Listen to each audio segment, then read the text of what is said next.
Solving mathematics section D जो आपका है सेट ए में आया था, है ना, डी सेट के अंदर। तो ये फर्स्ट क्वेश्चन आपका 31st क्वेश्चन, इसको हम सोल्व करना शुरू करते हैं।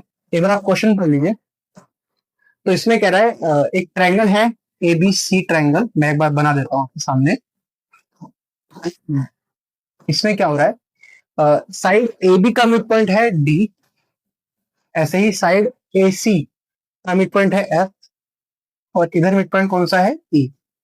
तो इन तीनों को हमने कनेक्ट कर दिया। ध्यान रखना ये मिड पॉइंट्स है इनके साइड के, ठीक है। अच्छा, अब हमसे वो बोलता है the ratio of the air of triangle E F D. कौन सा भाई ई एफ डी? ये छोटा वाला ई एफ डी एंड एबीसी मतलब बड़ा वाला। तो ये रेशियो पे हम कैसे जाए? इसमें जो बहुत इंपॉर्टेंट हमको चीज दी गई है आपके सामने वो है मिड पॉइंट्स।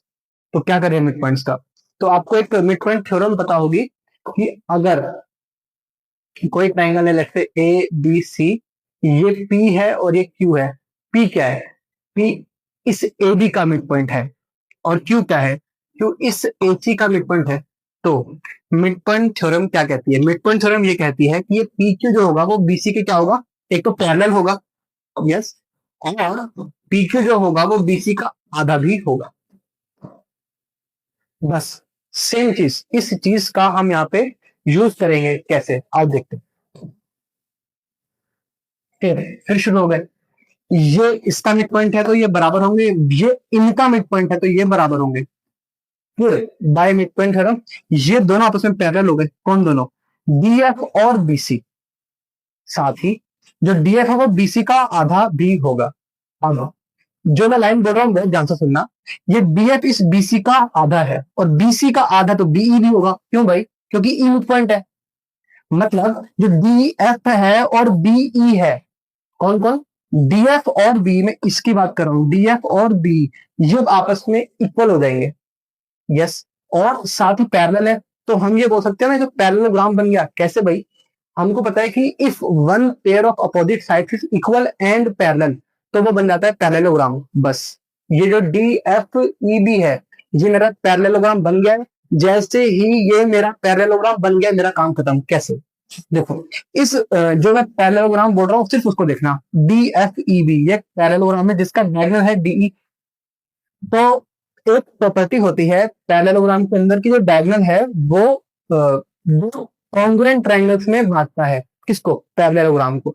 मतलब कि अगर ये एक पैरेललोग्राम है जिसका ये डायगोनल है, तो ये ट्रायंगल और ये ट्रायंगल दोनों आपस में क्या होते हैं? कॉन्ग्रुएंट होते हैं। अच्छा, कॉन्ग्रुएंट है तो मुझे क्या? कॉन्ग्रुएंट होंगे, एरिया इक्वल होंगे। हाँ, एरियाज इक्वल होंगे। किसके किसके? इसके और इसके। सिमिलरली सेम लॉजिक से इधर वाला भी पैरेललोग्राम हो जाएगा। फिर वो सेम प्रॉपर्टी की वजह से ये एरिया बराबर हो जाएंगे। तो इधर में भी ये एरिया बराबर होंगे। कुल मिला के जो मैं दोबारा फोटो बनाऊं तो होगा क्या? होगा ये हुआ क्या? ये एरिया सब बराबर हो गए। सब बराबर हो गए मतलब कि अगर मैंने इसको बोला है ए, तो ये भी ए, ये भी ए, ये भी ए, तो पूरे ट्रायंगल का एरिया कितना हो गया? वो तो होगा 4a। यस। अच्छा, हमसे क्या बोला था? Ratio of the E F D is to ABC. देखो जो ई एफ डी है वो तो ए है, ये ई एफ डी वापस ई एफ डी ये वाला जिसको हमने भी ए माना है, और एबीसी कितना है? 4 है। तो हमसे यही पूछा गया ई एफ डी वाला ऊपर और एबीसी वाला नीचे। कैसे कितना हो जाएगा? 1:4। मतलब 4 इज द करेक्ट आंसर। ठीक है, लेट अस मूव फर्दर। अगले क्वेश्चन में हम चलते हैं। क्वेश्चन पढ़ लिया। ये एक एपी का एक सवाल है जिसमें बोला गया है sum of first n terms is इतना, फाइंड विच 25th टर्म। तो ध्यान से सुनना। एपी में क्या होता है? एपी में सम ऑफ फर्स्ट टर्म्स क्या होगा?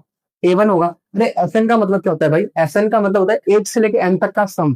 S1 का मतलब क्या होगा? A1, क्योंकि 1 तक का सम तो A1 ही होगा। अच्छा, S2 क्या होगा? S2 होगा A1 प्लस A2। मानते हो आप? अच्छा, अब मैं अगर S2 माइनस S1 कर दूं तो क्या आएगा? देखो, ये A1 प्लस A2 है और ये है A1। इसमें से इसको घटाया, A1 A1 कट जाएगा तो A2 आ जाएगा। बस यही चीज काम की है। क्या चीज? कि भाई S1 होगा A1 और S2 माइनस S1 होगा A2। इससे मुझे क्या फायदा, इससे फायदा ये होगा कि मेरे पास यहाँ से फर्स्ट टर्म आ गया, और डी भी आपको पता है, डी क्या होता है, सेक। तो भी दो कॉन्जिक्यूटिव टर्म्स में बाद वाला माइनस पहले वाला, मतलब मैं बोल सकता हूँ A2 माइनस A1 ही मेरा डी होगा। अब मेरे पास अगर ए आ गया, डी आ गया, मेरे पास तो मेरी एपी आ गई, इसको मैं कुछ भी बता सकता हूँ। इसने तो बस 26 टर्म ही मेरे से यहाँ पूछा है। तो दोबारा मैंने बोला है कि S1 ही मेरा A1 होगा, और S2 माइनस S1 से मेरे को A2 मिलेगा। अब देखा ध्यान से, S1 कैसे निकाले, S1 कुछ नहीं मत करो इसमें, ये SN का फॉर्मूला एक बार मैंने लिख दिया। उसने बोला है SN है हमारा 3n² बाय 2 प्लस 5n/2, मानते हो? अच्छा, इसमें वन रख दो तो क्या आएगा, 3 × 1 इसका तो 1 ही होता है, प्लस 5 × 1 भी 5 ही होता है, बट्टे 2। एलसीएम लेंगे तो 2 आ जाएगा, 5 3 8 हो जाता है, ये आ गया 4। मतलब S1 आ गया 4, और हमने बोला S1 ही A1 होता है, मतलब A1 आ गया 4। अब आगे ऐसे S2 निकालें, कैसे निकालेंगे S2? बस कुछ मत करो, इसमें n की जगह 2 पुट कर दो, मतलब 3/2 इंटू n की जगह 2, तो 2 का स्क्वायर प्लस 5/2 इंटू 2। अब 3/2 इंटू 4 हो गया, प्लस ये तो कट जाएगा, 5 हो गया, ये 2 2 जा हो गया, तो 6 प्लस 5, ये कितना हो गया हमारा, 11। यस, ये क्या आया, ये आया S2। अब ध्यान रखना, ये S2 है, A2 नहीं है। A2 कैसे आएगा, A2 आएगा जब मैं S2 माइनस S1 करूंगा, यानी 11 में से 4 घटाऊंगा, यानी 7। देखो, अब ये काम हो चुका है, ऑलमोस्ट काम खत्म है। डी निकाल दो तो काम हो जाएगा, जैसा मैंने कहा था ए और डी, अच्छा A1 को ए बोलते हैं। डी निकालूंगा कैसे, A2 माइनस A1 करके, A2 माइनस A1 करा, A2 माइनस A1 किया तो 7 में से 4 घटाया, तो डी आपके पास 3। बस काम खत्म। मेरे को क्या बताना है, अब देख लो, मेरे को बताना है 25th टर्म, मतलब A25 क्या होता है, ए एन का फॉर्मूला होता है A+n−1d, मतलब जो सा टर्म निकालना है, डी की वैल्यू उससे तो कम डी लेते हैं, तो उसमें मतलब ये होगा A+24d। यस, अच्छा एक ही प्लेस पे, यानी A1 ही ए होता है, यानी तो 4 हो गया, प्लस 24 इंटू डी की प्लेस पे 3 हो गया। बस इसको जोड़ लो, कितना होगा, 20 × 60 प्लस 12, 76। तो थर्ड ऑप्शन ठीक हो जाएगा। यस, अब चलते हैं आगे, अगला क्वेश्चन। ये दोबारा क्वेश्चन आ गया है शायद, है ना? ठीक है, ये हम ऑलरेडी कर चुके हैं। Next question, sec theta plus tan theta ये, then the possible value of sin theta can be. चलो हो गए शुरू, फिर से देखो, ये ट्रिग्नोमेट्री का क्वेश्चन है। sec theta plus tan theta हमको कितना दिया गया है, देखो एक बहुत इंपॉर्टेंट आपको आइडेंटिटी पता होगी ट्रिग्नोमेट्री की। कौन सी आइडेंटिटी, ये वाली, sec square theta minus tan square theta होता है 1।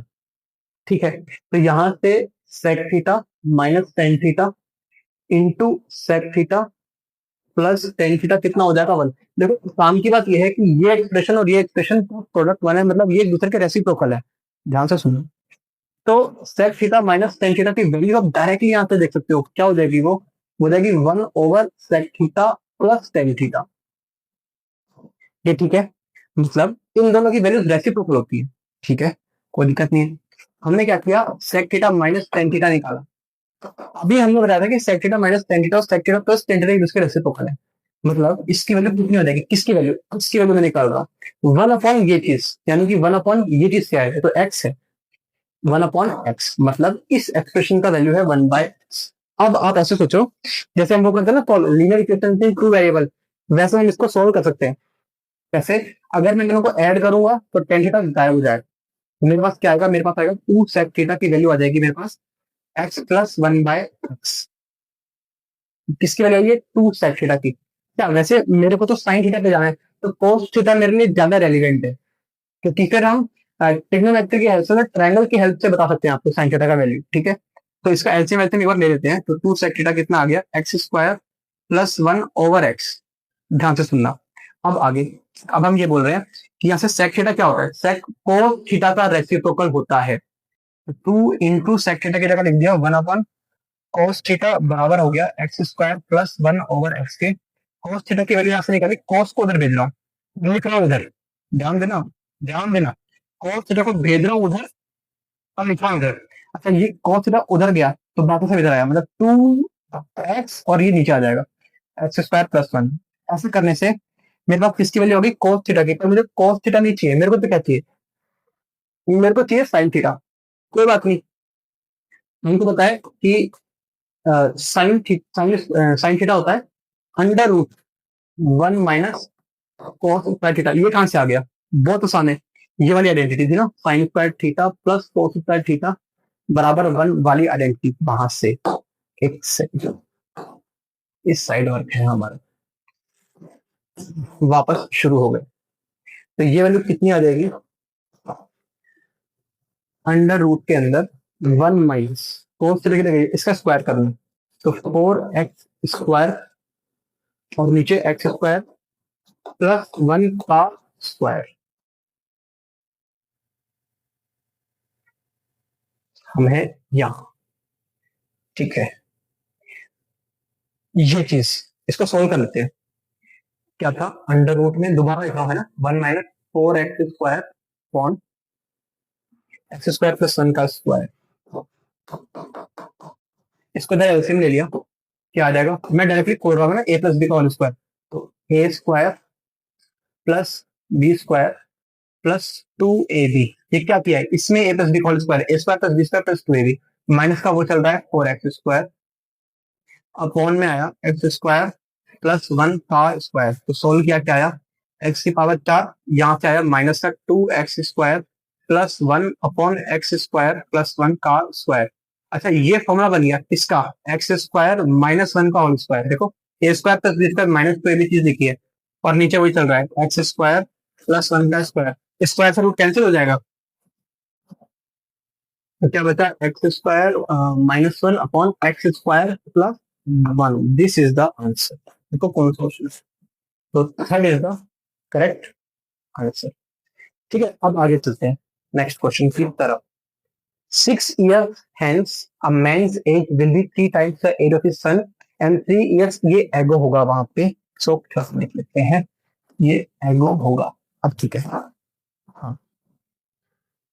And 3 years ago he was 9 times as old as his son 5 years presently। देखो एज वाले क्वेश्चंस में हमेशा क्या क्या करो ना, बेस लाइन से कंपेरिजन करना चाहिए। मतलब बेस लाइन का मतलब है कि दोनों का सेम टाइम पे एज कंपेरिजन होता है इन जनरल, जब तक वो क्लियरली ना बोले। मतलब कि जैसे बोला ना कि 5 years एगो इसका एज उसके एज का ऐसा था, तो दोनों के 5 years एगो के एज पे जाना पड़ेगा पहले। और अगर बोलेगा कि 5 years लेटर इसका एज इसकी एज के इतना गुना है या इस टाइप से, तो फिर हमको 5 years लेटर के दोनों की एज का कंपेरिजन करना होता है। मतलब क्या है, अभी क्वेश्चन करेंगे सब समझ आ जाएगा। देखो, तो सबसे पहले प्रेजेंट एज से शुरू किया करो। हम शुरू कर रहे हैं प्रेजेंट एजेस। प्रेजेंट में एक क्या है हमारे पास? सन। दूसरा हमारे पास क्या है? फादर। मान लिया सन का प्रेजेंट एज में कितना है? एक्स, और फादर का है वाई। ठीक, फिर उसमें क्या बोला है? 6 years हैंस। देखो हैंस का मतलब होता है लेटर, तो 6 years लेटर। लेटर में क्या हो जाएगा? ये हो जाएगा एक्स प्लस 6, ये हो जाएगा वाई प्लस 6। ठीक, अब ध्यान से सुनना। 6 years later the man's age will be 3 times the age of his son. Man की एज क्या हो जाएगी? ये है, मतलब फादर को ही मैं मैन बोल रहा हूँ, है ना। ये फादर की एज क्या हो जाएगी? क्या हो जाएगी? 3 times age of his son. अब इसमें बच्चे क्या गलती करते हैं? बच्चे यहाँ पे ये तो वाई प्लस 6 ले लेते हैं, और यहाँ पे सिर्फ 3x ले लेते हैं। मतलब फादर की तो 6 साल बाद की एज ले ली, और बच्चे की प्रेजेंट एज ले ली ना।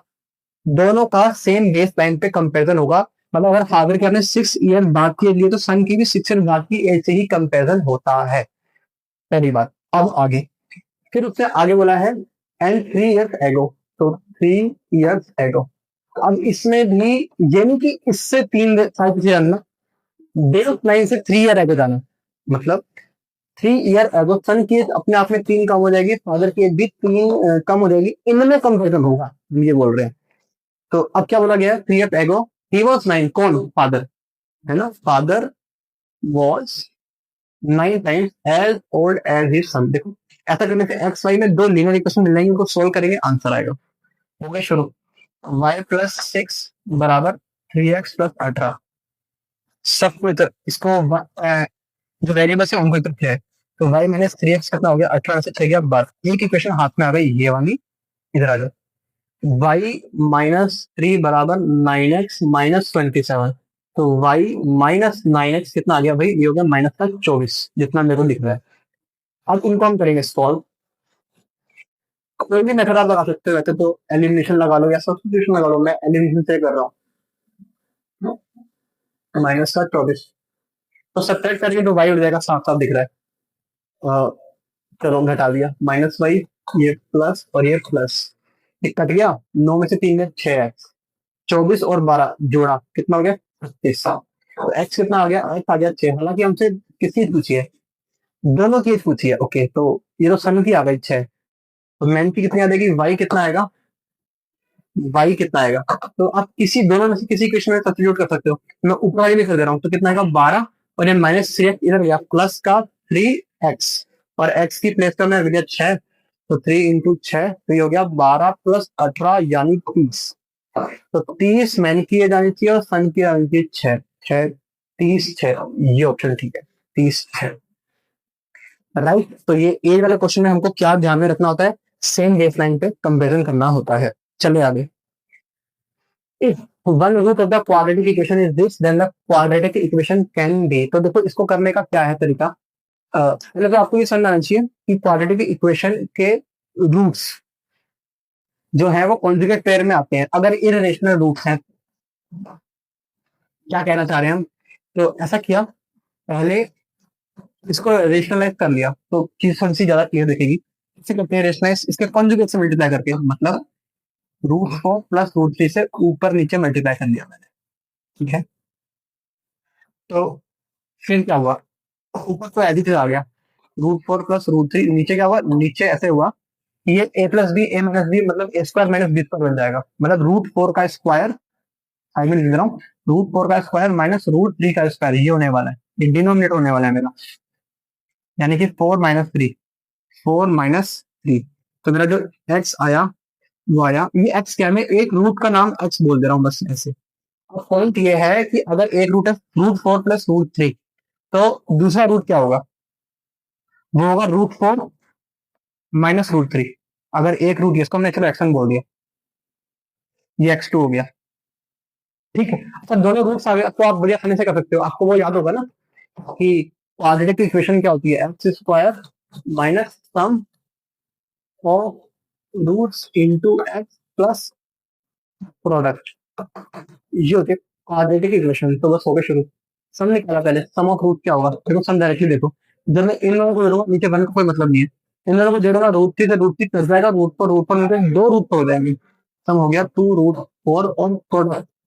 प्रोडक्ट बड़ा आसान है, ए plus B, A minus B का प्रोडक्ट वही ए स्क्वायर माइनस बी स्क्वायर, यानी कितना हो जाएगा, अभी हमने देखा था, तो सेम चीज यहाँ पे आई है ना, 1 आता है, 4 - 3 1 आता है ना, यही आएगा जब इनका प्रोडक्ट करेंगे तब।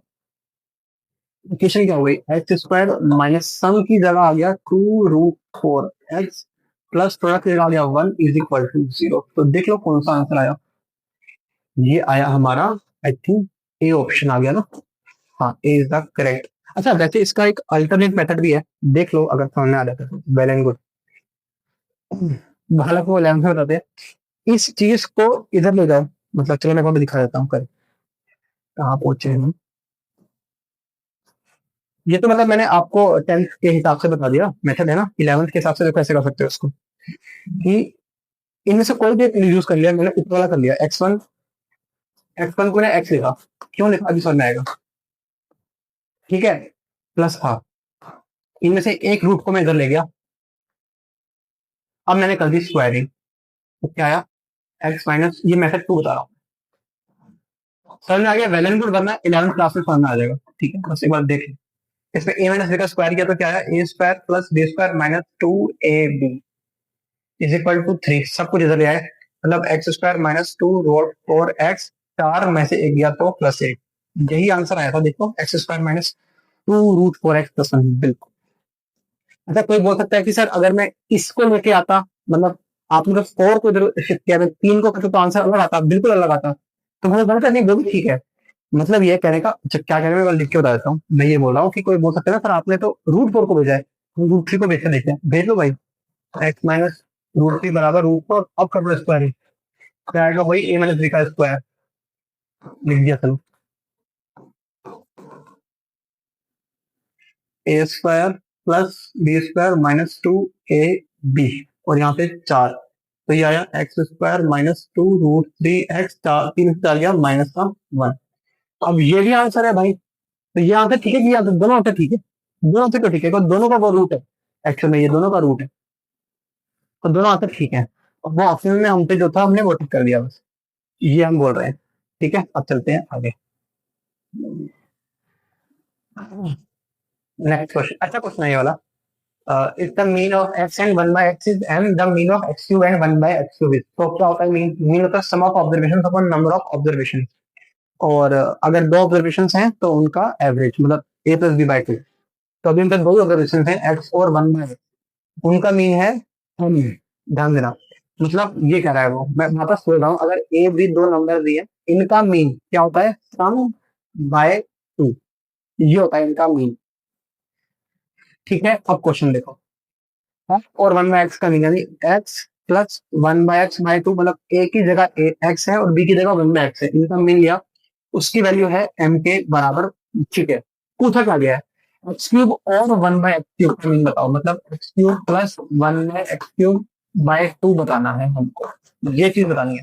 तो देखो हो गया, अब आंसर आप देखो, ऑप्शन देखो m के टर्म्स में ही आंसर आ रहा है, मतलब m के टर्म्स में आंसर निकालना है। ठीक होगी बात, तो कैसे करें, देखो x प्लस 1/x की वैल्यू निकालो, वो आ गई 2m। ठीक है, अब हमारा टारगेट है भाई किसी प्रकार में वो x³ प्लस 1/x³ आए, तो उसका बड़ा सिंपल सा देखो तरीका है, आप अगर ध्यान दो, इनका प्रोडक्ट बहुत ब्यूटीफुल है, प्रोडक्ट 1 है, मतलब प्रोडक्ट मेरे को अलग से नहीं भी पता है, सम से मेरा काम हो सकता है। क्या बोल रहा हूँ, ये भी समझ में आएगा। मान लो मैंने लिखा a प्लस बी का होल क्यूब, क्या होता है, a³ plus b³ plus 3ab, a plus B, मानते हो। अच्छा, इसमें a की जगह रख दूंगा x, b की जगह 1/x, फिर देखते हैं क्या होता है। ए की जगह रखा x, बी की जगह रखा 1/x का क्यूब किया, तो क्या है x³ plus 1/x³ plus 3 times, ए की जगह x, बी की जगह 1, लिखना है तो लिख देता हूँ, कोई दिक्कत नहीं है, 1 आएगा वो आपका ऐसे। फिर ए की जगह x, बी की जगह 1/x। अब देखो अच्छी चीज क्या हुई, हमको ये एक्सप्रेशन निकालना है, ध्यान से सुन लो, यही एक्सप्रेशन निकालना है, और x प्लस 1/x की वैल्यू मेरे को पूरी पता है, 2m है, बस काम खत्म, इसको रख दिया 2m। 2m का क्यूब बराबर जो रिक्वायर्ड है, मैंने उसको ऐसे लिख दिया, चलो x से कट गया, सब 3 आ गया, और x प्लस नेक्स्ट दोबारा कितना है, 2m। ठीक है, ये है क्या, ये चीज चल रही है ना, x³ प्लस 1/x³ चल रहा है, तो वापस x³ प्लस 1/x³ कितना आएगा, इसका इसका क्यूब कितना होने वाला है, 8m³।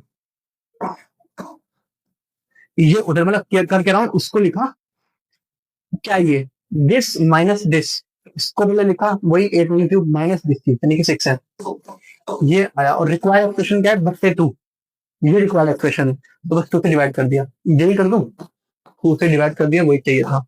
ठीक है, तो ये चाहिए है, क्या किया, काट दिया, यहाँ पे 4m³ आया, यहाँ पे 3m आया, m कॉमन ले लो, तो 4m² माइनस 3, ये आंसर है, कौन सा ऑप्शन आया, बी इसका correct answer.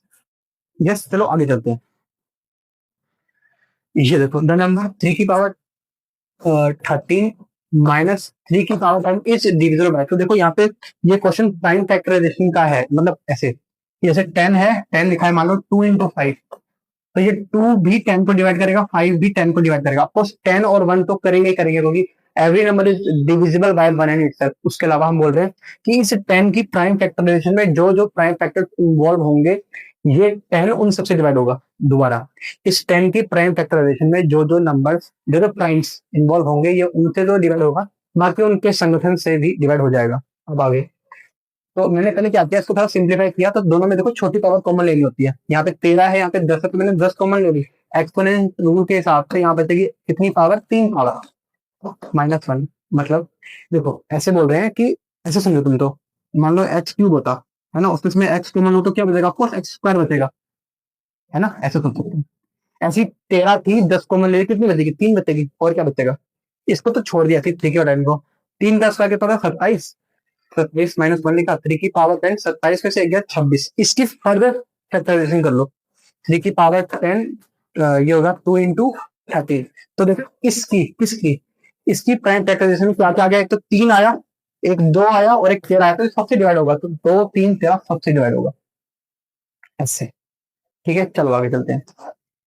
Next question, the area of N isosceles triangle having base इतना है, ईच ऑफ इक्वल साइड्स। क्या हो रहा है, एक आइसोसेलेस ट्रायंगल है। क्या होता है आइसोसेलेस ट्रायंगल, जिसकी दो फेस बराबर होती है। ठीक है, कितनी है भाई, 13। ठीक है, ये है 13, ये भी 13, और बेस है कितना, 24। नहीं, हाँ 24। एरिया पूछा गया तो एक तो वही आपका जनरल हीरोन्स फॉर्मूला से कर सकते हो, पर एक फास्ट तरीके से करो ना भाई। देखो इंटरेस्टिंग बात ये है कि अगर मैंने इससे इस पे एल्टीट्यूड डाला, एल्टीट्यूड मतलब परपेंडिकुलर डाला, तो वो इसको सिमेट्री की वजह से बाइसेक्ट भी करेगा दोबारा। वैसे तो ऐसा कुछ नियम नहीं है कि आपने, मतलब मान लो थोड़ा ट्रायंगल ऐसा होता दोबारा बनाया, कुछ इस टाइप का ट्रायंगल होता और मैंने परपेंडिकुलर डाली होती, तो ऐसा कोई नियम नहीं है कि बाइसेक्ट होगा ना। लेकिन अगर सिमेट्रिकल फिगर है तो बाइसेक्ट होगा। सिर्फ सिमेट्रिकल फिगर है तो बाइसेक्ट होगा का मतलब ये बराबर होगी। इससे फायदा क्या, इससे फायदा क्या, एक जल्दी क्वेश्चन हो जाएगा। कैसे, देखो मैं, मेरा टारगेट है कि हीरो फॉर्मूला से ना करके इसको हाफ बेस इंटू एफ पे कर दूं, बेस मेरे हाथ में हाई जाएगी, काम हो जाएगा। ठीक है, अच्छा ये पूरा 24 था तो इसका आधा 12 हो जाएगा, क्योंकि ये बाइसेक्ट हुआ। परपेंडिकुलर होने की वजह से परपेंडिकुलर बाइसेक्ट हो ऐसा जरूरी नहीं है, पर यहाँ हो गया ड्यू टू सिमेट्री। देखो अभी 13 है, 12 है, पार्टिकुलर सर्विस पे लगा लेते हैं, इसको मैंने टी बोल दिया। क्या होता है, 90 के सामने वाला हाइपोटेनस होता है। क्या होती है पाइथागोरस थ्योरम, हाइपोटेनस का स्क्वायर बराबर perpendicular square plus base square. अच्छा यहाँ पे हाइपोटेनस कितना, 13, यानी कि 13 का स्क्वायर बराबर T square perpendicular plus base का स्क्वायर, यानी कि 12 का स्क्वायर। ध्यान से देखना, 13 का होता है 169 माइनस 12 का स्क्वायर होता है 144 बराबर टी स्क्वायर। घटाया आएगा 25 बराबर टी स्क्वायर, यानी टी बराबर कितना आया। अच्छा अब ये मत बोलना कि पी बराबर प्लस माइनस पता करना, क्योंकि लिमिट होती है। ये आ गया 5, मतलब ये चीज आ गई 5, बस बात खत्म। एरिया क्या होता है, एरिया तो half base into height, area होता है हाफ बेस कितना है 24 इंटू हाइट कितनी है 5। ये तो काटेगा 12 आएगा, 12 5 जा 60 आएगा, खत्म हो गया क्वेश्चन, बस इतना। अगला क्वेश्चन, एक अल्फा बीटा और जीरो क्वाड्रेटिक का सवाल है। ऑफ एफ एक्स बराबर B x square plus two X plus three D and alpha plus beta is equal to alpha beta then B. देखो एक क्वाड्रेटिक एक्सप्रेशन दिया है, B x square plus two X plus three B बराबर, ये expression दिया है, इससे हमने इक्वेशन बना ली इज इक्वल टू जीरो करके इसके रूप में अल्फा बीटा। अब आगे देखो, सम ऑफ रूट्स आपको पता होगा, सम ऑफ रूट्स क्या होता है, minus of this by this, minus of two by b, और प्रोडक्ट ऑफ रूट्स क्या होता है, this upon this, constant upon x square का कोएफिशिएंट। दोबारा, अगर ये आता है ना quadratic expression x square plus b x plus c बराबर जीरो, तो इसमें जो सम ऑफ रूट क्या होता है, वो तो होता है माइनस बी बाय ए, और प्रोडक्ट ऑफ रूट क्या होता है सी बाय ए। लेकिन वो बी और ए बोलना थोड़ा खतरनाक रहता है, क्योंकि अगर उसने यहाँ पे बी रख दिया तो पॉइंट ये है कि अल्फा प्लस बीटा जो सम ऑफ रूट्स है वो है माइनस ऑफ एक्स का कोफिशिएंट अपॉन एक्स स्क्वायर का कोफिशिएंट, और प्रोडक्ट ऑफ रूट्स क्या है, कांस्टेंट अपॉन एक्स स्क्वायर का कोफिशिएंट। ये है बात। तो वही चीज हमने किया, सम ऑफ रूट्स है माइनस ऑफ एक्स का कोफिशिएंट अपॉन एक्स स्क्वायर का कोफिशिएंट, और प्रोडक्ट ऑफ रूट्स है कांस्टेंट अपॉन एक्स स्क्वायर का कोफिशिएंट। सिंपल भाषा में मैंने बोला था सम ऑफ रूट्स है माइनस ये बाई ये, और प्रोडक्ट ऑफ रूट्स है ये बाई ये। अब आगे मैंने क्यों लिखा ये अल्फा प्लस बीटा क्वेश्चन में दिया रिलेशन, उसने बोला है बराबर है, तो बी बताओ हमको। ठीक है, कोई दिक्कत नहीं है, एक ही तो नॉन है पूरी, इसमें बी है नॉन है, इन दोनों को बराबर कर दिया, कर देते हैं बराबर। ये तो मैंने इसको थोड़ा सिंप्लीफाई कर लिया, ये थ्री बाय बी हो गया, क्या कट गया ना एक बी, दोनों बराबर है क्वेश्चन के हिसाब से कर दिया बराबर। तो two by minus two by B बराबर थ्री बाय बी। अच्छा सॉरी, यहाँ पे बी स्क्वायर, यहाँ पे सिर्फ बी है ना, तो कट जाएगा, पूरा कट जाएगा। अब ठीक है, वही मैं कहूँ क्योंकि आंसर ही नहीं आएगा सिर्फ। अब ठीक है, तो ये बराबर है, मतलब माइनस टू बाय बी बराबर है थ्री। ठीक है, तो बी कितना आ रहा है यहाँ से, बी को अगर भेजो 3 को नीचे भेज दो, तो बी कितना आ रहा है, 3 को नीचे भेजा, डांस सुन, -2/3, -2/3 मतलब ये आंसर। ठीक है, आया समझ में। अगला, अच्छा जो क्वेश्चन तुमको समझ में नहीं आ रहा उसको आप वापस से देखो रिवाइंड करके, है ना, समझ में आ जाएगा। Okay, next question, two complementary angles, क्या होते हैं कॉम्प्लीमेंट्री एंगल्स, जिनका सम 90 डिग्री होता है। तो complementary angles are such that twice the measure of one is equal to three times the measure of other, the larger of two measures is. हो गए शुरू, एक एंगल मान लिया अल्फा, दूसरा मान लिया बीटा। ठीक है, according to question such that twice the measure of one is equal to three times the measure of other, तो एक का दो गुना इज इक्वल टू दूसरे का तीन गुना। ये क्वेश्चन में बोला है, तो यहाँ से खुद में दिमाग लगा सकते हैं, इसमें बड़ा कौन सा होगा। ऑफकोर्स अल्फा बड़ा होगा, ये होगा बिग। क्यों भाई? अरे सिर्फ 2 से मल्टीप्लाई करके काम हो जाएगा, तो 3 से मल्टीप्लाई करना पड़ रहा है, इसलिए भी हो गया ये, है ना? अच्छा, अब आगे फिर शुरू हो गए। अब हमको पता है कि अल्फा प्लस बीटा 90 होगा। क्यों होगा भाई? अरे कॉम्प्लीमेंट्री एंगल है ना, इसलिए। तो क्या किया हमको, कौन सा लार्जर निकालना है, मतलब अल्फा निकालना है। अल्फा निकालना है तो बीटा को अल्फा के टर्म में कन्वर्ट करेंगे, क्योंकि सारी क्वेश्चन अल्फा में आ जाएगी। हालांकि कोई हार्ड एंड फास्ट रूल नहीं है, अल्फा को भी बीटा के टर्म में कन्वर्ट कर सकते हो, फिर बीटा की जो वैल्यू आएगी उससे अल्फा आ जाएगा। तुम देख चाहिए डायरेक्टली वही निकलो, अल्फा चाहिए तो बीटा को यहाँ से कन्वर्ट कर लिया अल्फा के टर्म्स में, तो बीटा कितना है?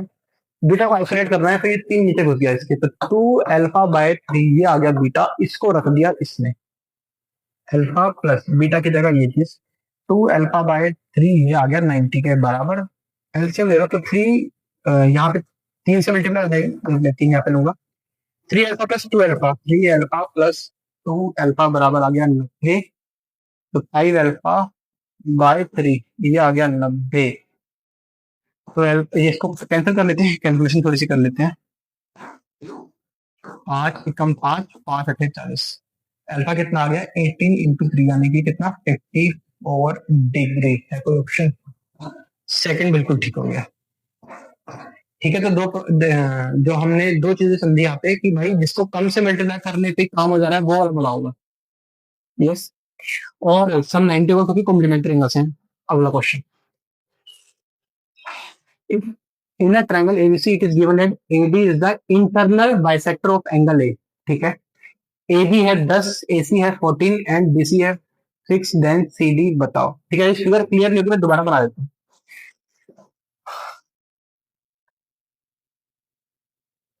ये हो गया A, ये हो गया B, ये हो गया C। ये एंगल बाइसेक्टर मतलब ये दोनों एंगल बराबर हो गए ना, AD अगर एंगल बाइसेक्टर है तो ये दोनों एंगल बराबर हो गए, समझ रहे हो? अच्छा, ये दिया 10 सेंटीमीटर और cos, ये दिया है 14 सेंटीमीटर, ये दिया है 6 - x सेंटीमीटर, और ये दिया है। देखो आपको ये क्वेश्चन सॉल्व करने के लिए एंगल बाइसेक्टर थ्योरम पता नहीं चाहिए, वरना आप नहीं कर पाओगे सॉल्व इसको। ठीक है, तो देखो क्या होती है, पहले सीख लो, अगर आपको नहीं पता तो मैं बता देता हूँ क्या होती है एंगल बाइसेक्टर थ्योरम। होता क्या है ना, जैसे ऐसा समझो आप कि ये ए है, ये बी है, ये सी है, ऐसा आप मान लिया। ए के सामने वाली साइड को मैंने स्मॉल डिनोट कर दिया, बी के सामने वाले को मैंने स्मॉल भी कर दिया, सी के सामने वाले को मैंने स्मॉल सी कर दिया। ठीक, अच्छा, इसका एंगल बाइसेक्टर लगाया, मतलब ये दोनों बराबर हो गए, है ना? होगा क्या, ये रेशियो, कौन सा रेशियो भाई? This is to this. ये रेशियो क्या होगा? ये साइड यहाँ पे उतार दो, ये साइड यहाँ पे उतार दो, यानी ये रेशियो जो होगा ना वो होगा C/D। ये ratio this is to this, मतलब ये वाला रेशियो, अगर मैं कुछ नया नाम दे दूं BM, तो BM/MC क्या होगा? C/D। ये होती है एंगल बाइसेक्टर थ्योरम। अब बेस्ट उसी का यूज यहाँ पे करते हैं। देखो होगा क्या, जैसे मैंने बोला, ये चीज यहाँ पे उतर जाएगी और ये चीज यहाँ पे उतर जाएगी, क्योंकि एंगल बाइसेक्टर है ना? मतलब इनका रेशियो, किसका रेशियो? 6 - x/x, ये किसके बराबर होगा? इनके 10/14, 10/14 के, जैसा मैंने बोला था यही रेशियो हो जाएगा 10:14। वो चीज दिख दी है, बस सोल्व कर लिए। 2 × 5 = 10, 2 × 7 = 14, यानी कि 6 - x/x कितना हो जाएगा? 5/7। बस x के लिए सोल्व कर लिया, मल्टीप्लाई कर लिया। 6 × 7 - 7x बराबर 5x। इसको इधर भेज दिया, 6×7 = 42 बराबर 5×7 = 12x। ठीक है ना? 2 से डिवाइड कर दिया, या 6 से कर दिया, 6×7 = 42, 6×2 = 12। एक्स कितना आ गया? एक्स आ गया 7/2, यानी कि 3.5 सेंटीमीटर। CD पूछा गया था ना, एक्स एक्स ही CD था, 3.5 सेंटीमीटर। अगला question, the product of zeros of the polynomial this and that of this is, ये मिसप्रिंट है यहाँ पे, इसके आगे क्या होगा देखना पड़ेगा। फिर एक बार देखिएगा इसके आगे, चलो करो शुरू, समझ रहे हैं? हाँ, तो ये क्वेश्चन क्या था, the product of zeros of the polynomial this and this is 8, तो what is the product of zero of this? तो वही जो प्रोडक्ट ऑफ जीरो था ना, अल्फा बीटा भी बताया था C/A, लेकिन C का मतलब C नहीं, C का मतलब constant upon x² of coefficient, है ना? वैसे करते हैं इसको। तो जो पहला लिखा expression ax² plus bx plus c बराबर 0, इसके जो रूट्स है मैंने मान लिया अल्फा 1 बीटा 1, इनका प्रोडक्ट कितना है? वो है C/A। ठीक है, और अच्छा उसका 6 है, सॉरी, हाँ C/A ही मेरा कितना है? 6 है, पहली चीज तो ये। और दूसरी वाली क्वाड्रेटिक जो है B x square plus C x plus A is equal to zero, इसके रूट मैंने मान लिए अल्फा बीटा, इनका अल्फा टू बीटा टू बोल दिया, इनका प्रोडक्ट क्या होगा, मतलब अल्फा टू इंटू बीटा, ये क्या होगा वही this by this, C by मत बोलना, दिस बाय दिस मतलब ए बाय बी। अच्छा इसमें तो सच में सी बाय फिट बैठ गया दिस बाय दिस, है ना, वो है 8। ये बात पता है। अब पूछा क्या गया है, पूछा है what is the product of the zero of this expression, तो इसके जीरोस का प्रोडक्ट क्या होगा, जो ये पूछा गया है, सी एक्स स्क्वायर प्लस ए एक्स प्लस बी बराबर 0। इसके हमने कुछ बोल दिया, रूट होंगे अल्फा थ्री बीटा थ्री, तो उनका प्रोडक्ट क्या होता है, this by this, b by c, ये है अल्फा थ्री बीटा थ्री, ये पूछा गया है। देखो बी बाय सी पे जाना है हमको, एग्जैक्टली भी नहीं चाहिए हमको, एग्जैक्टली सी नहीं चाहिए हमको, तो बी बाय सी बताओ, बहुत आसान है। अगर बहुत ध्यान से देखो ये और ये इन दोनों एक्सप्रेशन को मल्टीप्लाई करो तो ए हो जाएगा, और ए मुझे चाहिए भी नहीं, बस ये काम करो। क्या है दोबारा, ये जो फर्स्ट इक्वेशन है और ये जो सेकंड इक्वेशन है, इनको आपस में मल्टीप्लाई कर दिया, 1 × 2 मतलब सी बाय ए इंटू ए बाय बी, ये हो गया 6 × 8, ए से कट गया तो सी बाय बी कितना आ गया 48। हमसे क्या पूछा गया है, बी बाय सी, तो बी बाय सी का उल्टा हो जाएगा 1/48, ये आंसर हो गया। ठीक है आगे चलते हैं 43 के बाद 44 question, the value of theta satisfying is 6 sin square theta minus 5 cos theta बराबर 2। देखो ऑप्शन से कर लो, वैसे तो इसको हम ऐसे भी कर सकते हैं कि साइन स्क्वायर थीटा को लिख लूं मैं, मेथड वन तो इसको देखो ये होगा, मेथड वन तो ये होगा कि साइन स्क्वायर थीटा को हम लिख लें 1 - cos स्क्वायर थीटा, फिर cos में क्वालिटी बनी उसको सॉल्व कर सकते हैं, उससे भी हो जाएगा, थोड़ा लैंग्वेज आएगा। पर बेटर इसमें अप्रोच ये है कि आप पुट करके देख लो, क्योंकि वैल्यूज तो हमको याद ही है ना। जैसे मैं पहला ऑप्शन चेक कर रहा हूँ, थीटा इज इक्वल टू 90, तो cos 90 कितना होता है 0, और sin 90 कितना होता है 1, बस हो जाए शुरू। चेक कर रहे हैं आगे, ठीक है, वरना अगले ऑप्शन तक प्रोसीड कर जाएंगे। तो 6 sin square theta minus 5 cos theta is equal to 2, LHS answer बराबर आएंगे, मेरा काम हो गया। तो sin थीटा 1 रख दिया, तो 6 × 1 माइनस cos थीटा 0 है, 5 × 0, तो 6 आ रहा है, 2 के बराबर नहीं आया, मतलब ये ऑप्शन गलत है ना। सेकंड ऑप्शन चेक कर लिया, सेकंड ऑप्शन में थीटा कितना बोला गया है 7 डिग्री, हो गया शुरू फिर से। 6 × साइन स्क्वायर, अच्छा वैल्यू बता दूं एक बार अगर याद नहीं आपको, साइन 60 होता है कितना √3/2, और cos 60 होता है अपना 1/2, आपको याद होना चाहिए।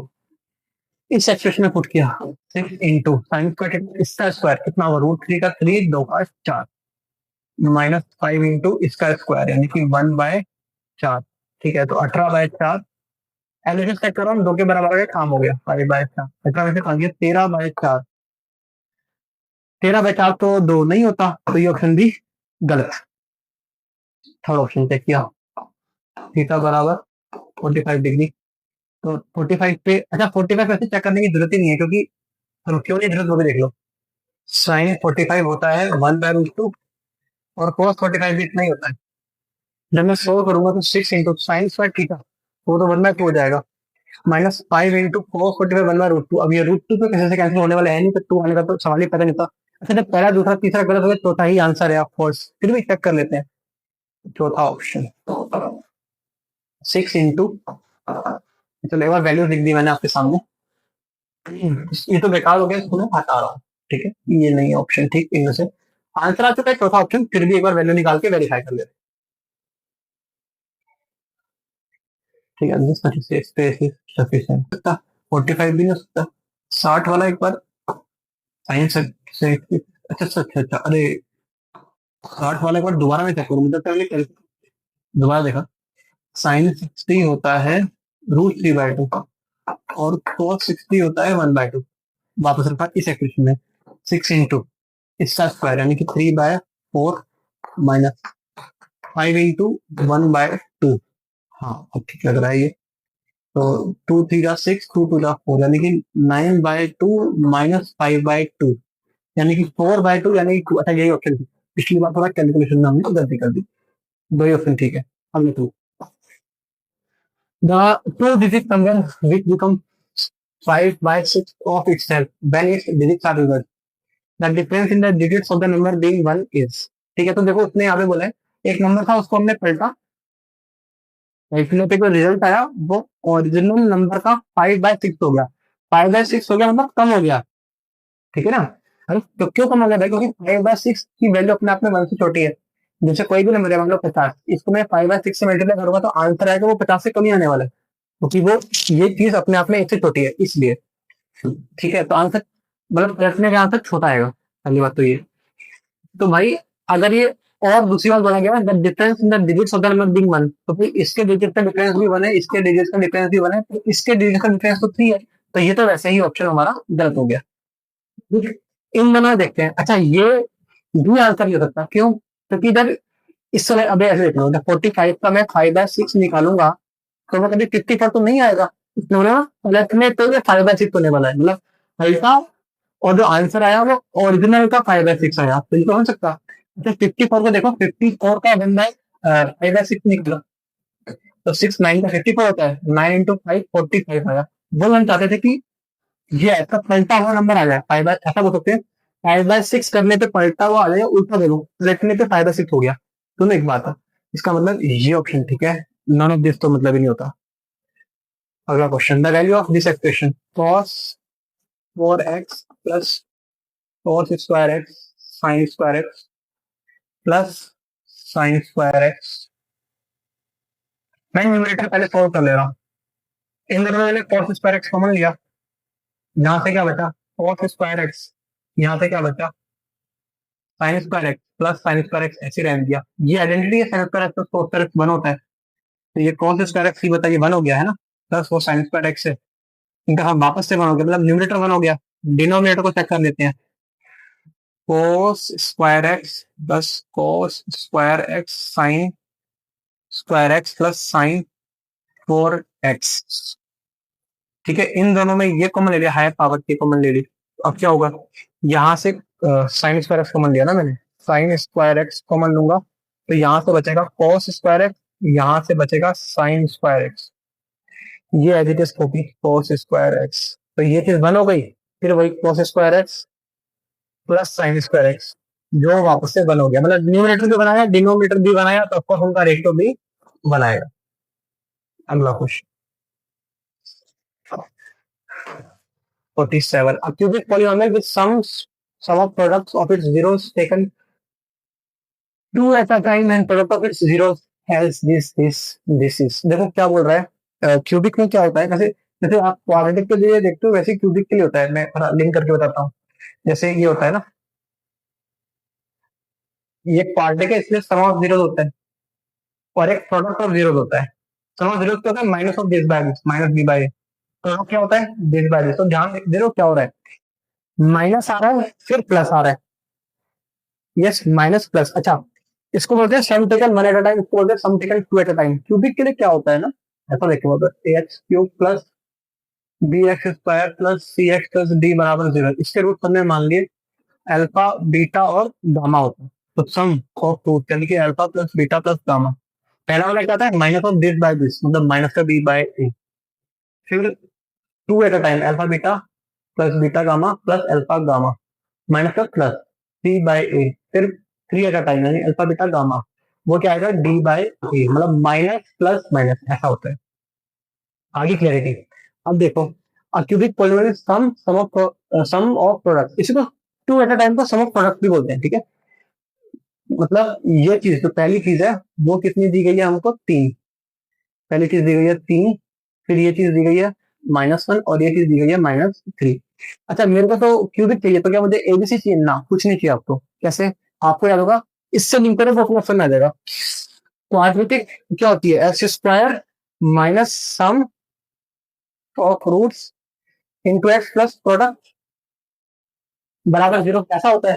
तो X square minus 1 at a time, आप सम ऑफ रूट्स को 1 एट अ टाइम सोचो, 1 एट अ टाइम।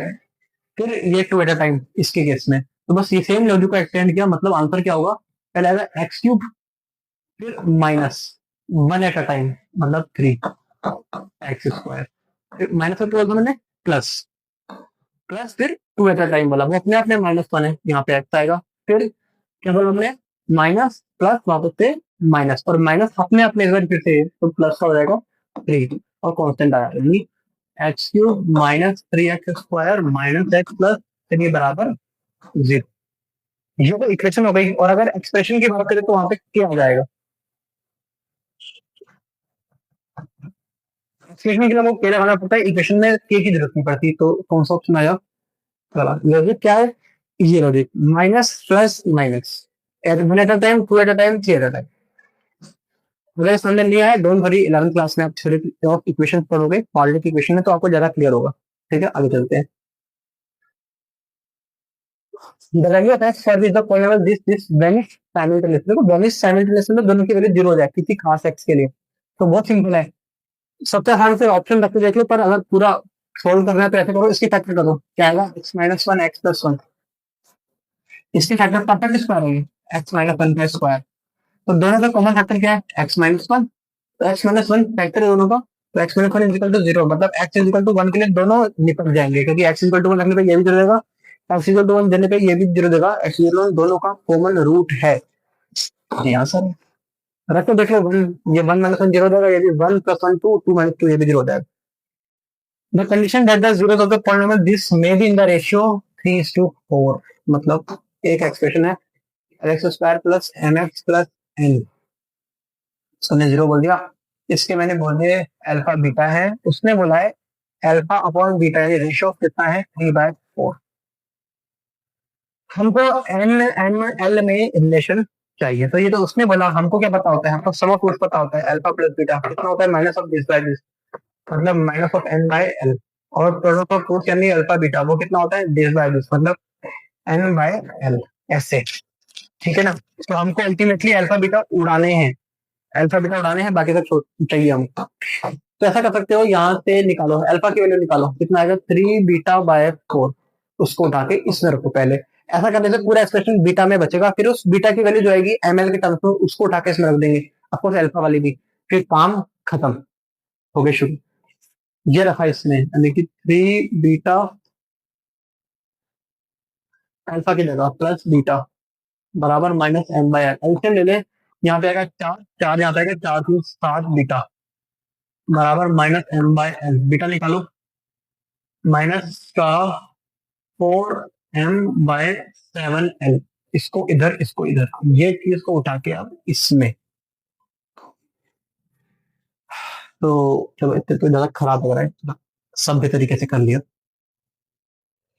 ये 2 बोल देते हैं, इसको हमने 3 बोल दिया। ठीक है ना? पुट 2 इन 3। अब ठीक है। और अल्फा की भी वही बीटा वाले, अल्फा कितना है हमारा? 3β/4। और बीटा को चलो बीटा जान दिया, अभी रखते हैं। ये बन गया 3/4 बीटा स्क्वायर बराबर m/l। अब रख दिया बीटा की वैल्यू इसमें, तो -4m/7 का स्क्वायर करना है, कर देते हैं स्क्वायर। 3/4, इसका स्क्वायर कितना हो रहा है? माइनस है, पर स्क्वायर करने पे प्लस हो जाएगा। 4 का स्क्वायर होता है 16, 16m², 7 का स्क्वायर होता है 49 एल स्क्वायर बराबर n × l। बस इसको सिंप्लीफाई करो, काम हो गया। करते हैं 16, 4 चौक 16, और कुछ बस इतना ही। अच्छा, एक एल से एक एल चला गया। ठीक है, तो 4 की 12 m², तो ये हो गए बराबर 49। एल को उधर तो 49 n l है कोई ऑप्शन? 12m² बराबर 49 ml, बिल्कुल है, थर्ड ऑप्शन करेक्ट हो गया। लास्ट क्वेश्चन, ये से खत्म हो जाएगा discussion. In figure ABC angle B है 90, बीजी परपेंडिकुलर। तो फिगर में दोबारा बना देता हूँ इसका, एक सेकंड ना, चेंज कर देते हैं। अब ठीक है, बस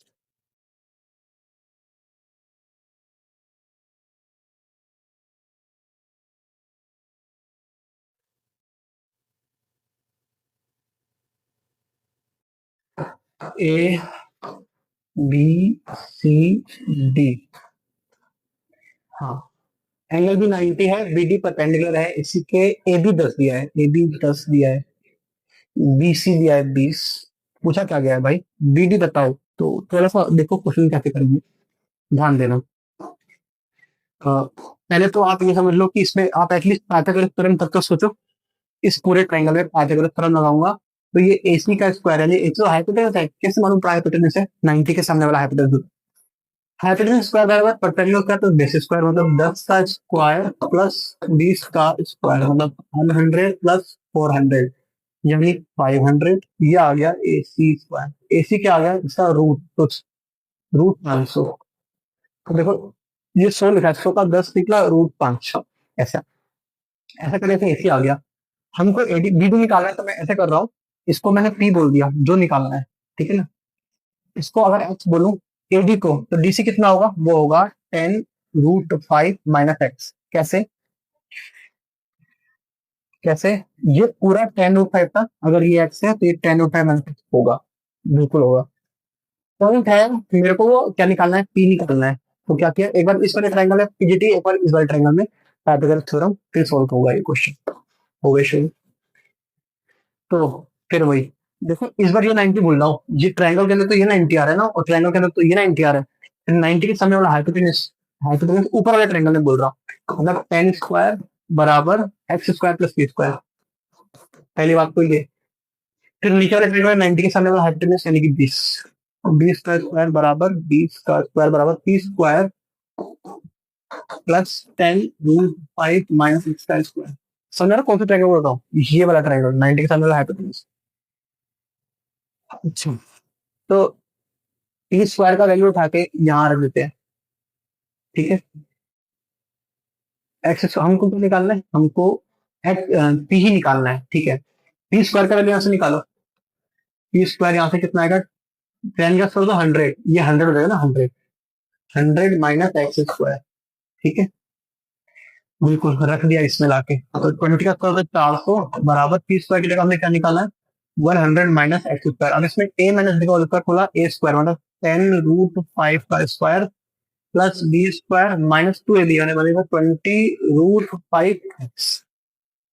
अच्छी चीज हुई कि एक्स स्क्वायर से एक्स स्क्वायर कट गया,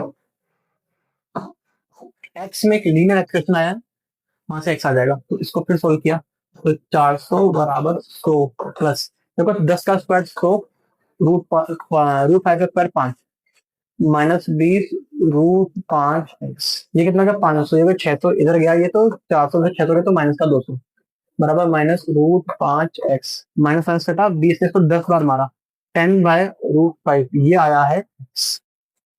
अब देखो ऐसा सोच सकते हो, 10 को सोचा √5 का, चलो पहले सिंपल आपके लिए, 10 को सोचा 5, या आप तो ऐसे सोच लो √5 को फिर से मल्टीप्लाई कर लो, सबसे आसान आपके लिए। √5 को फिर से मल्टीप्लाई किया तो ऊपर आ गया 10√5, नीचे आ गया 5, ये क्या किया है, रेशनलाइजेशन किया है, यानी कि 2√5 एक्स आ गया। हमको एक्स नहीं निकालना है, हमको निकालना है पी, तो किसी भी इक्वेशन में सबसे ऊपर वाले इक्वेशन में लिख देते हैं पी स्क्वायर, मैं यहीं पे पी स्क्वायर फाइनली यहाँ कर रहे हो, पी स्क्वायर कितना आएगा, 100 - एक्स का स्क्वायर, यानी कि 2√5 का स्क्वायर, यानी कि 100 -2 का स्क्वायर 4, 5 का √5 5, यानी कि 100 -20 यानी 80, यह है पी स्क्वायर। मेरे को निकालना है पी, ठीक है, यहाँ पे कर दो, पी स्क्वायर आया कितना, 80, उसका रूट निकालोगे कितना आएगा, √80, तो 16 × 80 होता है जितना मुझे पता है, तो 16 का 4√5 ऐसे ही आंसर, ठीक है। तो this was the solution for set A mathematics. Thank you very much, God bless.